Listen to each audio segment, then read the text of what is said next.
তো আজকে আমি একটা বায়োলজি খুবই কঠিন অধ্যায় শ্বসন বলে, তো শ্বসন অধ্যায়টা সোজা করে এক্সপ্লেইন করতে চাই, কারণ শ্বসন অধ্যায়ে অনেকে মারাটা খায়।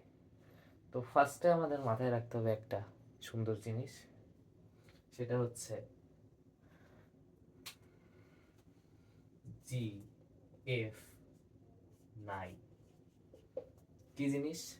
জি এফ নাই। এখানে জি দিয়ে মাথায় রাখতে হবে 1 2 3, ঠিক আছে? জি এফ নাই, 1 2 3। তো জিএফ দ্বারা কি বোঝায়? এখানে জিএফ দ্বারা আমি বুঝি GTP. GTP F A D H two, আর এটা N A D H two, অর্থাৎ জি এফ নাই, এটা বোঝায় GTP F A D H two N A D H two. এখন জিটিপি কি হয়? 1 অণু এটিপি হয়, আর F A D H two কি হয়? 2 অণু এটিপি, আর N A D H two কি হয়? 3 অণু এটিপি। ঠিক আছে? তো এটাই তো আমাদের শ্বসন। এখন শ্বসনের 3টা ধাপ। শ্বসনের কয়টা ধাপ? 3টা ধাপ। তো 3টা ধাপ কি কি একটু মাথায় রাখি। 3টা ধাপ কি কি? তো ফার্স্ট ধাপটা হচ্ছে গ্লাইকোলাইসিস। গ্লাইকোলাইসিস গ্লাইকোলাইসিস তো এই গ্লাইকোলাইসিস ধাপের একটা সুন্দর জিনিস আছে। তারপর একটা ধাপটা হচ্ছে অ্যাসিটাইল কোএনজাইম। তারপরের ধাপ কি? তারপরের ধাপ হচ্ছে কি? ক্রেবস চক্র, ক্রেবস সাইকেল। আরেকটা ধাপ আছে, সেটা হচ্ছে ইলেকট্রন ট্রান্সপোর্ট সিস্টেম বা ইটিএস। এর মধ্যে সবচেয়ে ইম্পর্টেন্ট ধাপটা হচ্ছে গ্লাইকোলাইসিস। এখানে তোমাকে একটা জিনিস মাথায় রাখতে হবে, প্যান ক্যান জি এফ নাই। প্যান ক্যান জিএফ নাই ক্যান। প্যান ক্যান জিএফ নাই ক্যান। প্যান ক্যান জিএফ নাই ক্যান, এটা একদম আগে দেখো। প্যান ক্যান জিএফ নাই ক্যান। প্যান ক্যান জিএফ নাই ক্যান, ঠিক আছে, মাথায় থাকো। এখন পি দেখি জানো? Pyruvic acid. পাইরুভিক অ্যাসিড এতে কি জানো? এটিপি। এনতে কি জানো? NADH2। সিতে কি জানো? Carbon die oxide. এতে আবার হয়েছে অ্যাসিটাইল কোএনজাইম নাম না, এই জন্য এটার নাম হবে অ্যাসিটাইল কোএনজাইম, কিন্তু এতে এটিপি বুঝায়। ঠিক আছে? এনতে কি? NADH2। জিতে কি জানো? জিটিপি। এফতে কি? FADH2। এনতে কি জানো? NADH2। সিতে হলো কার্বন ডাই অক্সাইড। এখন এদের পরিমাণ আছে তোমাদের বই, তো পরিমাণ বলার জন্য সবগুলা 2 দেব। 2 2 2 2 2 2 2 2। কিন্তু এখানে একটা মজার জিনিস, লাস্টে দিয়ে আমরা 4 আর 6 মারবো। কি মারবো? 4 আর 6।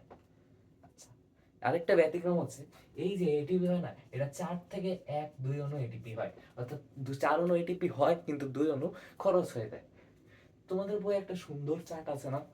এই চার্টটা এভাবে আমরা মুখস্থ করতে পারবো না, মুখস্থ তো হয়ে যাওয়ারই কথা। তো এখন আমি চার্টটা লিখি। চার্টটা লিখি। চার্টটা কিভাবে হবে যদি আমি পরীক্ষার জন্য লিখি? চার্টটা চার্টটা আমি পরীক্ষার জন্য যবে লিখতে চাই, তো চার্টটা লিখবো। তো ফার্স্টে লিখবো গ্লাইকোলাইসিস। গ্লাইকোলাইসিস আমি জি দ্বারা প্রকাশ করলাম, গ্লাইকোলাইসিস। তারপরে অ্যাসিটাইল কোএনজাইম এ দিয়ে প্রকাশ করলাম। তারপরে ক্রেবস সাইকেল, ক্রেবস সাইকেল দিয়ে প্রকাশ করলাম। তো আমরা ফার্স্টে কি জানি? প্যান। পিতে কি হলো? পাইরুভিক অ্যাসিড উৎপন্ন হলো 2টা, আমরা জানি 2, সবগুলাতে 2 গণ হলে দিব, লাস্টে আর 4 আর 6 দিব। তো 2টা পাইরুভিক অ্যাসিড। এখন 2টা পাইরুভিক অ্যাসিড, এরপরে কি থাকে? প্যান, এতে এটিপি। এখানে আমি বলছি 4টা এটিপি, খরচ হয় 2টা। খরচ হয় 2টা, 2টা এটিপি। আর কি? প্যান, NADH2 2টা NaDH2, ঠিক আছে। তো এখন আমার ফার্স্টের ট্রিকটা মনে আছে, GF নাই, এনতে আমার 3 এটিপি পড়ছিলাম, NaDH2, তো এখান থেকে দুইটা থেকে 3 দুগুণে 6টা এটিপি হয়। ওকে, এটিপি হয় কয়টা, উৎপন্ন হয় কয়টা, 6টা। এখন এখন খরচ হয়ে যায়, এই যে এই দুইটা পাইরুভেট অ্যাসিড আমাদের অ্যাসিটাইল কোএনজাইমে কাজ লাগে। অ্যাসিটাইল কোএনজাইমে কি কাজে লাগে, এই দুইটা পাইরুভিক অ্যাসিড অ্যাসিটাইল কোএনজাইমে কাজে লাগে। তো দেখো কি হলো, দুইটা পাইরুভিক অ্যাসিড তো আমাদের অ্যাসিটাইল কোএনজাইম, এটার উপাদানগুলা উৎপন্ন হয়। তো এখানে কি ছিল, ক্যান ক্যান CO2, দুইটা CO2 উৎপন্ন হয়, এটা খরচ হয়ে যায়।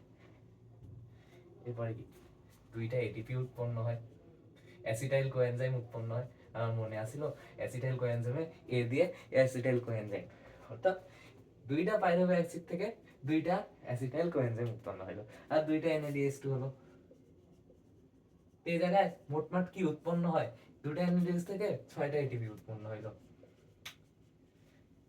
এই যে এই দুটা অ্যাসিটাইল কোএনজাইম আবার কাজে লাগে কোথায় জানো, ক্রেবস চক্রতে। এখন ক্রেবস চক্রতে কি হয় জানো, ক্রেবস চক্রতে হবে কি দেখো, আমি GF9 ক্যান, এইখানে আমাদের লাস্ট GF9 ক্যান, এই যে এটা আমার 4টা CO2, এখানে হবে কি 4টা CO2 এখানে উধাও হয়ে যাবে। ওকে, এখানে NaDH2 কয়টা হয় আমি জানি, 6টা। তো 3 6 কত হবে, 18টা এটিপি হবে। এখন GF দিয়ে হয় GTP, GTP কয়টা হয়, দুইটা। এখান থেকে হবে কি, দুটা এটিপি। ফার্স্টে মনে আছে GF9, সেম দিতে একটা এটিপি এখানে। তো FADH2 কয়টা, দুইটা। এখান থেকে কয়টা এটিপি হবে, 4টা এটিপি। ওকে, এখন দেখো কার্বন ডাইঅক্সাইড এখানে, তো কার্বন ডাইঅক্সাইড এখানে দুটো, তাহলে মোট মাঠ মিলে কয়টা কার্বন ডাইঅক্সাইড হয়, 6টা কার্বন ডাইঅক্সাইড।